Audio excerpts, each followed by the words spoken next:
Hello and welcome to my analysis of the Kentucky Jockey Club Stakes. It's on Saturday at Churchill Downs, and of course, it's part of the Derby Trail, so let's take a look at the race. Number 1, He's Not Joking. Now, I mostly don't have a problem with what he's done so far. He won the Great Stakes by 4 lengths. It was his first route start. It came at Woodbine though, so I don't know if he can translate that synthetic form to dirt. He does have dirt in his pedigree top and bottom, but I'm going to take a pass and I'm going to see how he does. And if he beats me, he beats me, but I just need to see how he does on dirt first before I trust him.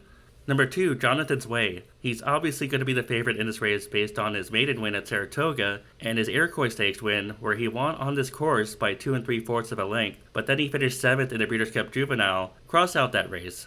Those were harder horses. This is a softer field. Let's take a look at the Iroquois Stakes. Now we catch the Iroquois Stakes field as they turn for home. We've looked at this race before. Jonathan's Way is on the lead. Giocoso is in second. And Jonathan's Way is going to put Giocoso away. And there's going to be a closer on the outside. I think it's Owen Almighty. But Owen Almighty isn't going to come fast enough. And Jonathan's Way is going to keep his separation from that horse. And this was a one-turn mile. It wasn't a mile and 1/16th, but it wasn't that far off from a mile and 1/16th. So based on this race, I feel like he could handle a mile and 1/16th, although he will have to handle 2 turns in this spot. However, again, there's other speed in this race, and I don't want to take a short price. I'm going to say he's in my top 3. He could win, but he's not my only choice. Number 3, Tistastic. Tistastic lost by 5 lengths in the Street Sense Stakes to Sovereignty, who is a nice colt. I think Sovereignty has a nice future. Still, I don't like the way Tistastic finished that race. He lost by 5 lengths. He barely beat Sandman for second. Sandman was only a neck behind. And I'm just going to pass on him. I think I need to see more before I can trust this horse. He was expensive, $335K. But I need to see more from this horse. Number 4, Dapper Moon. He doesn't seem to finish his races at a mile and 1/16th. In the Breeders' Futurity, I could forgive it. He was following a superior speed horse in East Avenue. And sometimes when you do that, you get discouraged, or the horse gets discouraged, and they stop trying in the stretch. But then in the Street Sense Stakes against easier competition, he also faded to 4th by 5 1/4 of a length. And I just don't think he wants to route at this point in his career. Now, he could prove me wrong. Maybe he'll do just fine in this spot, and he'll show that he just needed a few warm-up races at a mile 1/16th to get in a groove and start routing. But I'm just going to pass on him. He has to prove it to me. Number 5, Peloso. Peloso ran 3rd by 9.5 lengths in the Breeders' Futurity, but he did some running in that race. He actually picked off some horses on the far turn. Let's take a look at the race.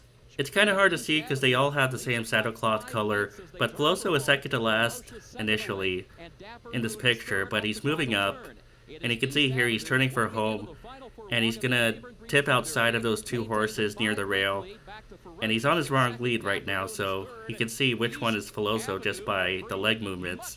But I think he's going to correct that. I think he's going to be on his right lead towards the wire. Now we can't see him, but he's going to finish strongly enough to finish 3rd.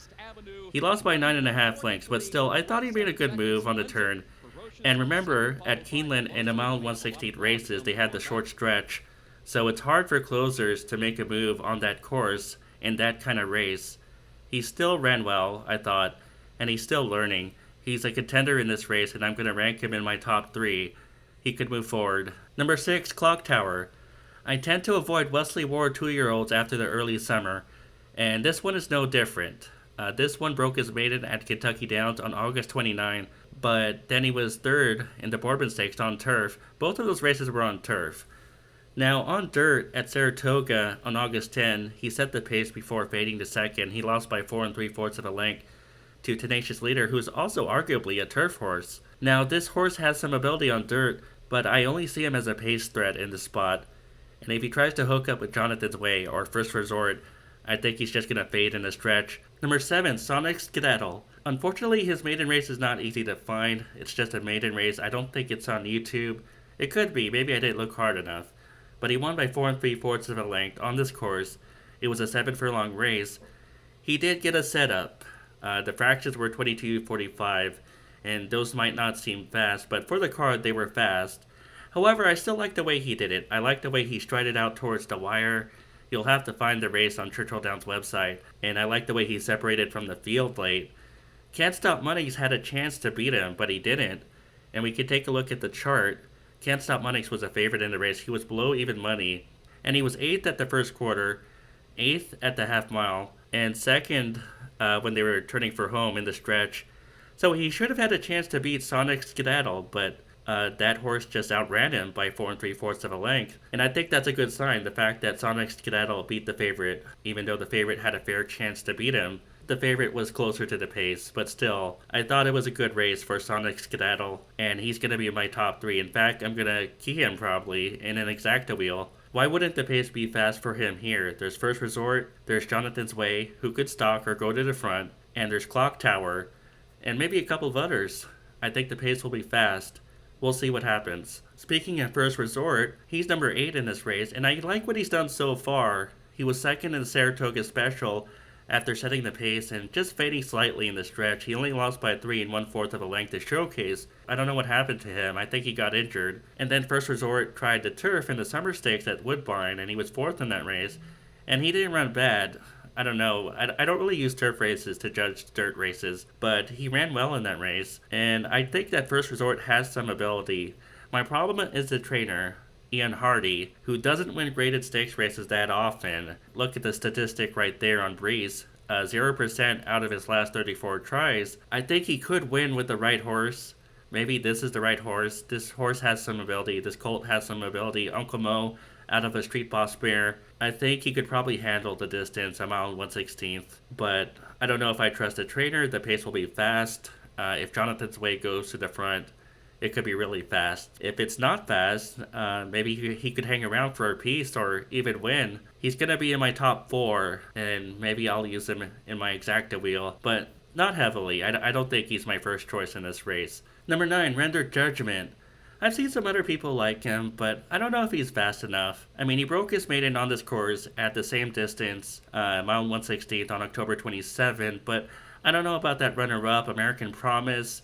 American Promise also lost the maiden race to Filoso by about 6 lengths at Saratoga. I don't know. I think Render Judgment is just not fast enough. It's not based on the speed figures. It's just based on the company he has kept. And notice he was only on even terms with Can't Stop Munnings on October 6th at Keeneland. We talked about Can't Stop Munnings, who was no match for Sonic Skedaddle in that maiden race where the pace kind of fell apart. So I think that Render Judgment probably needs more time to develop, I would guess. And he doesn't draw a good post here. Post 9, that will do him no favors. I'm going to pass on him, but I won't be surprised if he runs well. Number 10 is Redacted. Sometimes I do like maidens in stakes races, because why would a trainer put a maiden in a stakes race, especially a graded stakes race, unless he thought the horse had some ability? Now, this horse, this colt, ran 2nd in his debut. He was no match for the winner, Very Bold, who won by 4.5 lengths. It was over the slop. Maybe Dallas Stewart sees something in his colt, but he draws a bad post, and he didn't run fast enough for me to think he could win this race. But again, why does Dallas Stewart put him in this race? Maybe the connections have Derby fever. I'm going to pass on him. So Sonic Skedaddle is my key here. I realize I'm taking a bit of a shot. I realize he got a setup in his maiden win, and I realize he's a slow breaker. However, I'm going to take a shot. I think he needs to be good odds for it to be worth your time, though. I think he needs to be maybe double-digit odds, maybe 8-1 at a minimum. In any case, I'm going to use Sonic Skedaddle. I'm going to use First Resort. I'm going to use Jonathan's Way. I'm going to use Filoso as well. So those are my 4 horses, but Sonic Skedaddle is definitely the one I'm most interested in. Anyways, thank you for watching my analysis of the Kentucky Jockey Club. Hopefully I'll be back with more Derby Trail races soon.